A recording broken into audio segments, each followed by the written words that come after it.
Ukraynanın Rusiyaya qarşı əvvəlcə hörümçək toru, ardınca isə Krım körpüsü əməliyyatlarını həyata keçirməsi gedişata Birləşmiş Ştatların mümkün reaksiyasını aktuallaşdırıb. Kritik gərginlik fonunda Rusiyanın Ukraynadan ilk fürsətə qisas alacağı qaçılmazdı. Bəs rəsmi Vaşinqton Ukraynaya nə deyəcək? Diqqət çəkən əsas amillərdən biri Amerika-Rusiya liderlərinin danışıqlarıdır. Birləşmiş Ştatların 47-ci prezidenti Donald Trumpla Rusiyalı həmkarının 75 dəqiqəlik danışığı zamanı Ukraynanın strateji aerodromlara hücumları müzakirə edilib. Rəsmi Vaşinqtondan bildirilib ki, Rusiya Ukraynanın son hücumlarına cavab verməli olacaq və bu məsələdə Kremlin qəti mövqe nümayiş etdirdiyinə işarə edilib. Ancaq Trump Ukraynanın hörümçək toru əməliyyatı ilə bağlı nə geniş, nə də lakanik bir açıqlama verməyib. Vaşinqton liderinin bu səssizliyi yaxın günlərdə Birləşmiş Ştatlardan konkret bir mövqeyin sərgilənib-sərgilənməyəcəyi sualını aktuallaşdırıb. Analitiklərin fikrincə hər şeydən öncə bu danışıqlar Birləşmiş Ştatların xarici siyasi kursunda korrektələrə səbəb ola bilər.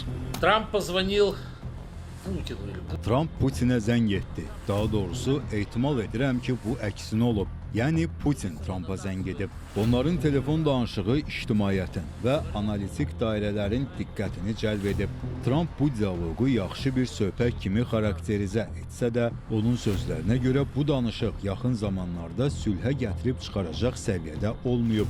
Putinin Ukraynaya cavab veriləcəyini deməsi isə düşünürəm ki, beynəlxalq aləmdə gərginliyin artması ehtimalını gündəmə gətirir. Hesab edirəm ki, bu tipli beynəlxalq dialoqlar və liderlərin ritorikası Amerika Birləşmiş Ştatlarının xarici siyasət kursunun gələcək istiqamətinə və onun ənənəvi müttəfiqləri ilə münasibətlərinə birbaşa təsir göstərmək potensialına malikdir.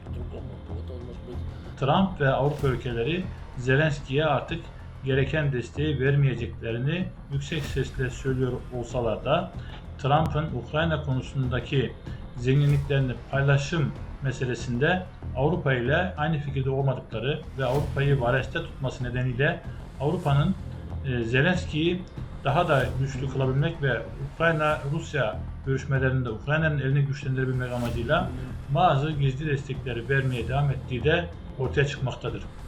Ukrayna'nın son Kerç Köprüsü saldırısı ve Rusya'ya dönük drone saldırılarıyla bu bir kez daha ortaya çıkmıştır. Təhlillər göstərir ki, Ukraynanın geniş miqyasda əməliyyatlarına Vaşinqtonun əməldə susqunluğu hələ bir müddət davam edəcək. İndiki situasiyada Şərqi Avropanın müqəddəratı ilə bağlı gedişlərdə Rusiyanın əlinin daha güclü olduğu hiss olunmaqdadır. Zeynəb Mirzəyeva, Real.